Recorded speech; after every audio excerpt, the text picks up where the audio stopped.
Welcome back. आज हम फिर आगे चलेंगे इसमें राइज ऑफ नेशनलिज्म यूरोप में और division of age of revolution के बारे में बात करेंगे। Division of age of revolution. Age of revolution start हुआ था 1830 से 1848 तक। ये 3 भाग में डिवाइड किया गया, 3 स्टेजेस में। The romantic imagination of national feeling, hardship, hunger and popular revolt, और 1848 में रिवोल्यूशन ऑफ लिबरल्स। ये 3 भाग में डिवाइड किया गया आपका जो एज ऑफ रिवोल्यूशन है।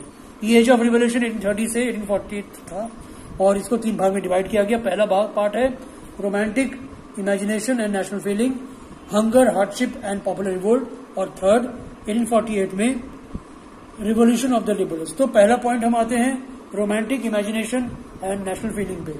पहला पॉइंट इसमें यह है use of culture to create an idea of nation. Culture को लेके, संस्कृति को लेके एक नेशनलिस्ट फीलिंग के बारे में, आइडिया के बारे में बात की गई। Romantic artist and poets generally criticize the glorification of reason and science. जो रोमांटिक आर्टिस्ट है, पोएट्स है, वो रीजन और साइंटिफिक थॉट को महत्व नहीं देते। वो इंस्टेड ऑफ इमोशंस, भावनाओं को और इंट्यूएशन, आत्म सोच को, इनर फीलिंग्स को और मिस्टिकल फीलिंग्स को, पोएटिक फीलिंग्स को इंपॉर्टेंस देते हैं। तो use of culture to create idea of nation. Romantic artists and poets generally criticized the glorification of reason and science, focused instead of emotions, intuition and mystical feelings. Used art, poetry, stories and music to shape nationalist feelings. Poetry, art, stories, कहानी, music, संगीत, इसको लेके आगे चल के उन्होंने अपना जो योगदान है दिया। और म्यूजिक, स्टोरीज, पोइट्री को, कला को शेप करके, उसको अच्छी तरह से शेप इन करके एक राष्ट्रवाद सोच, नेशनलिस्ट फीलिंग्स को जन्म दिया। Collected folk lores to spread nationalism among even among literate. जो अनपढ़ थे, जो इलिटरेट थे, जिसको पढ़ना लिखना नहीं आता था, वो अनएजुकेटेड, उसको उनके लिए जो पुराने फोक लोर्स हैं, फोक लोकगीत है, उसको कलेक्ट करके और उसके द्वारा नेशनलिज्म का सोच है उसको स्प्रेड आउट किया। Language also played a vital role. For example use of Polish language in Poland. भाषा भी एक बहुत बड़ी अहम भूमिका अदा की। और पोलिश लैंग्वेज, जैसे फॉर एग्जाम्पल पोलैंड में पोलिश लैंग्वेज, उसको देखा गया कि as a symbol of struggle against Russian dominance. तो romantic imagination and national feeling में use of culture to create, पहला point use of culture to create an idea of nation. Second, romantic artist and poets generally criticized the glorification of reason and science. Third, focused instead of emotions, intuition, mystical feeling. तो यहाँ पे कह रहा है कि science और reason के जगह पे emotion, intuition and mystical feelings को इंपॉर्टेंस दिया गया। Use art, poetry, stories and music to shape nationalist feelings.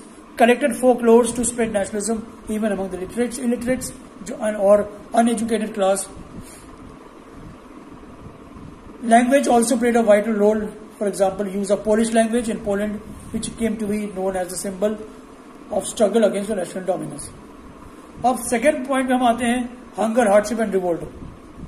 Second part में है hunger, hardship and revolt. In 1830 with the years of great economic hardship in Europe. Europe में जो great economic hardship था वो 1830s में witness किया गया। In 1830s were years of great economic hardship of Europe. The first half of 19th century saw an enormous increase in population all over Europe। 19th century का जो first half है वहां पे देखा गया कि पॉपुलेशन, यूरोप का जो पॉपुलेशन है वो बहुत एनॉर्मस इंक्रीज हुआ।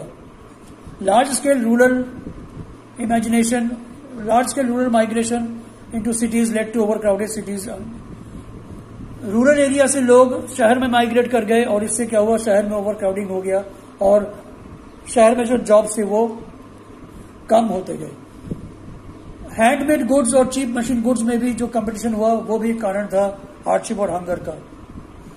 Peasants were burdened with feudal dues and in rural areas aristocracy was still enjoying power। जो peasants थे उनके ऊपर feudal dues और लाद दिया गया और रूरल एरियाज में aristocrats जो थे वो भी अभी भी पावरफुल थे। Rise of food prices और a year of bad harvest। Food prices, खाद्य पदार्थ के दाम बढ़ गए और कहीं पे भी अगर एग्रीकल्चरल बैड हार्वेस्ट हुआ तो इट लेड टू, इससे क्या हुआ, इससे वाइड स्प्रेड पॉपुलिज्म हुआ in the town and country. Populism means भोजन, खाने के लिए भोजन नहीं है और बैड हार्वेस्ट हुआ। All this constitute populism. The rise of food prices or a year of bad harvest led to widespread populism in town and country. Peasants and weavers revolted and Louis Philippe was forced to flee. जो peasants and weavers थे वो revolt कर गए, ताकि वहां परेशानी हद तक चली गई थी और वो रिवोल्ट कर गए, और इसी के देखते देखते जो लुई फिलिप्स थे वो ही वॉज फोर्स्ड टू फ्ली, वो शहर छोड़ने में बाध्य हो गए. थर्ड पॉइंट आपका था revolution of the liberals in 1848. French monarchy uprooted by revolt of 1848. French monarchy was, उनको तख्ता पलट हो गया था रिवोल्ट ऑफ 1848 में, एंड रिपब्लिक वॉज प्रोक्लेम्ड, एक रिपब्लिक प्रोक्लेम किया गया. Demand of liberal middle class, liberal middle class भी यहां सामने आ गए और वो डिमांड करने लगे कि हमको एक संविधान चाहिए विद और नेशनल आइडेंटिटी चाहिए, नेशनल यूनिफिकेशन चाहिए. In Germany professionals, businessman, artist decided to vote for all German national assembly. Germany में जो प्रोफेशनल्स थे, जो बिजनेसमैन थे, जो आर्टिसंस थे, उन्होंने डिसाइड किया कि वो एक नेशनल असेंबली को कॉन्स्टिट्यूट करेंगे और सारे जर्मन्स को ही वोट देंगे. Frankfurt parliament organized in church of Saint Paul constitution.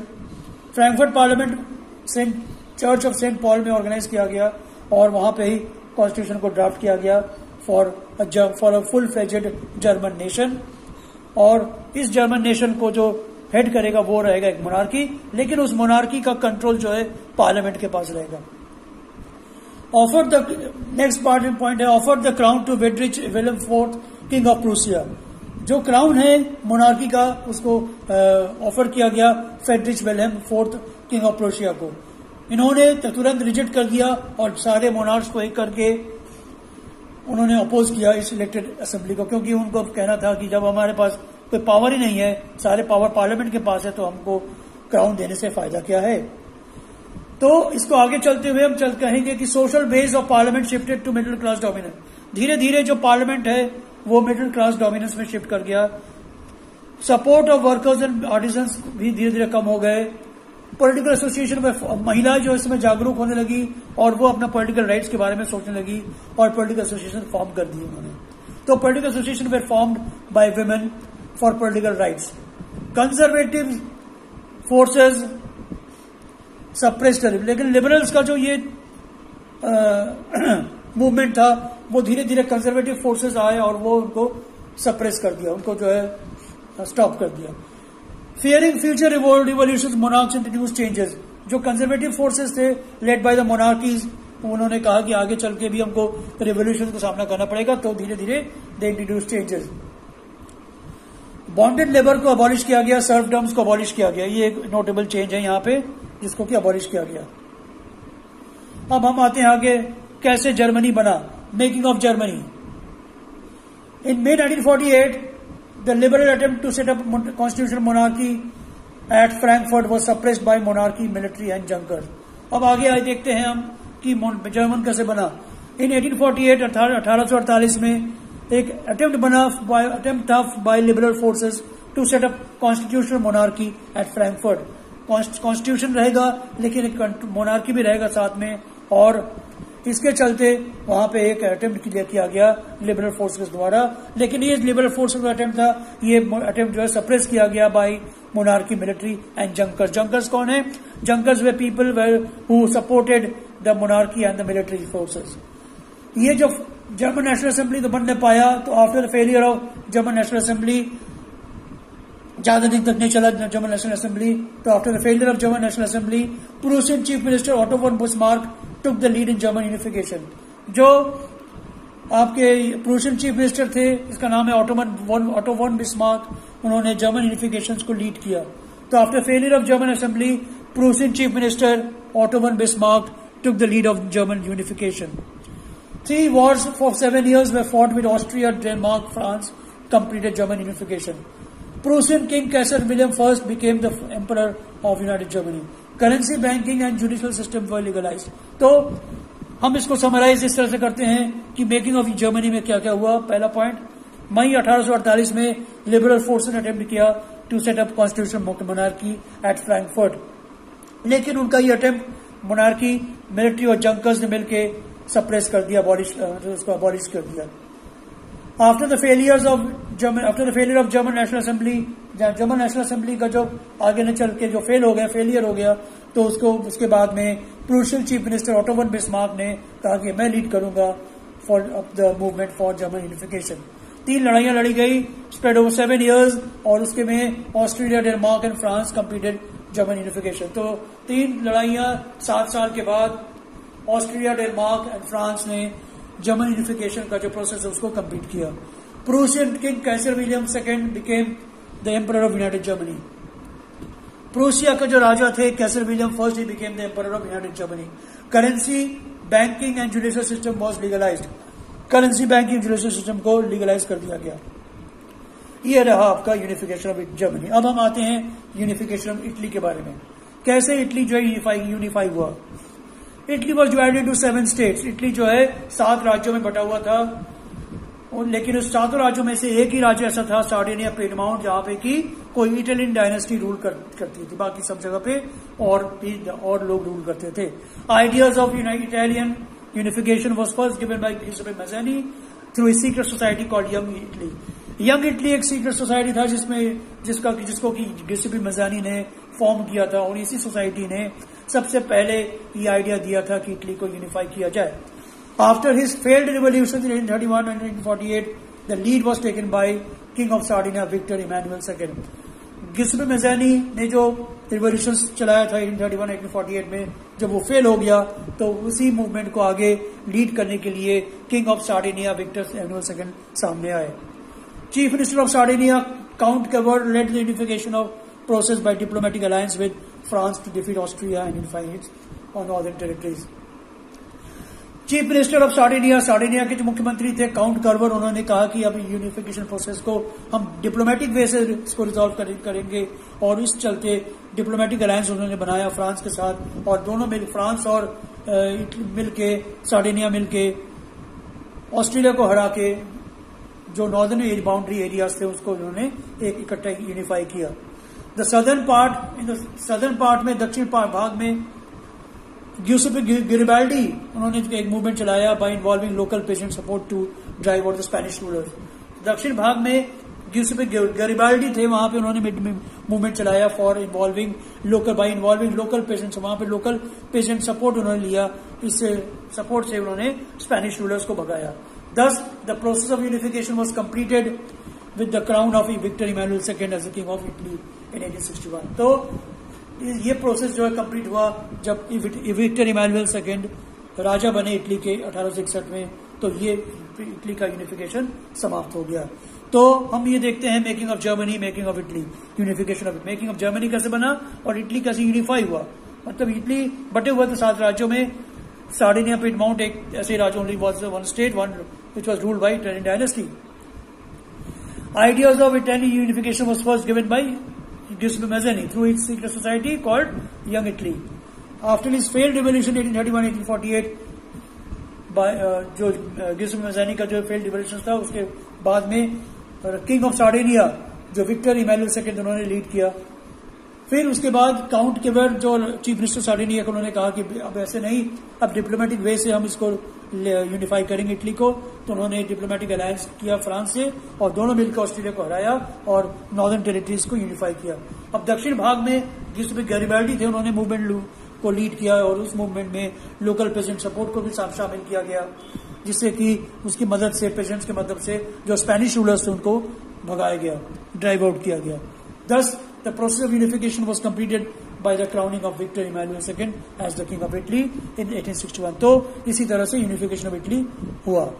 अब 2 व्यक्ति यहाँ पे हैं, ऑटोमन बिस्मार्क और Giuseppe Mazzini. Otto von Bismarck was the architect of unification of Germany, और सेकेंड है Giuseppe Mazzini, who was the founder of Young Italy. तो question आ सकता है कि who was the architect of the unification of Italy and who was the founder of Young Italy? तो आप कहेंगे Otto von Bismarck, founder of unification of architect of unification of Germany, and Giuseppe Mazzini founder of Young Italy, right.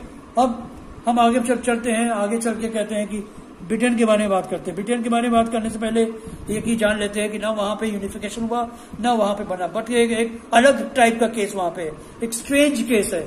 वो strange case क्या है? Strange case ये है कि पहला point, no British nation existed before 18th century। 18th century के पहले कोई भी ब्रिटिश नेशन नहीं था। Ethnic groups like English, Welsh, Scots and inhabited British Isles having their own cultural and political basis. छोटे छोटे ग्रुप्स थे, एथनिक ग्रुप्स थे, छोटे छोटे ग्रुप्स थे, for like English, Wales, Scots, वो जो है ब्रिटिश आइलैंड में वहां पे थे, इनहैबिट रहते थे वहां पे, और उनका अलग कल्चर था, अलग पॉलिटिकल बेस था. Growth of English Nations, wealth and power. धीरे धीरे अंग्रेज राष्ट्र वहां पे जो ग्रोथ हुए, नेशंस ग्रोथ हुए, उनके पास दौलत आई, उनके पास शोहरत आई, उनके पास वेल्थ आई, उनके पास पावर आए. तो धीरे धीरे इंग्लिश पार्लियामेंट सीज मोनार्की इन 1688. तो धीरे धीरे जब पावर आ गए, वेल्थ आ गए, तो इंग्लिश पार्लियामेंट ने मोनार्की का पावर भी सीज कर लिया 1688 में. एक कानून बना, act of union 1707 between England and Scotland. England and Scotland के बीच में एक कानून बना, एक्ट ऑफ यूनियन इन 1707. वहां पे क्या हुआ, ये कानून से it formed United Kingdom of Great Britain. आज का जो यूके है, United Kingdom of Great Britain, ये 1707 एक्ट ऑफ यूनियन बना था between England and Scotland. Systematic separation of Scottish culture language by England began. धीरे धीरे slowly and slowly systematic way में उन्होंने स्कॉटिश कल्चर को भी सप्रेस किया और वहां पे अंग्रेजी भाषा का प्रोपोगेट किया, वहां पे उनकी भाषा को चलन स्थापित किया. Many were driven out of their homeland. कुछ स्कॉटिश लोग को भी वहां से बेदखल करके भगाया गया. British helped Protestants against Catholics of Ireland. धीरे धीरे और भी आगे देखिए कि क्रिश्चियनिटी जो वहां पे थे, क्रिश्चियंस लोग थे, उन दोनों में एक प्रोटेस्टेंट्स हुआ करते थे, कैथोलिक्स हुआ करते थे.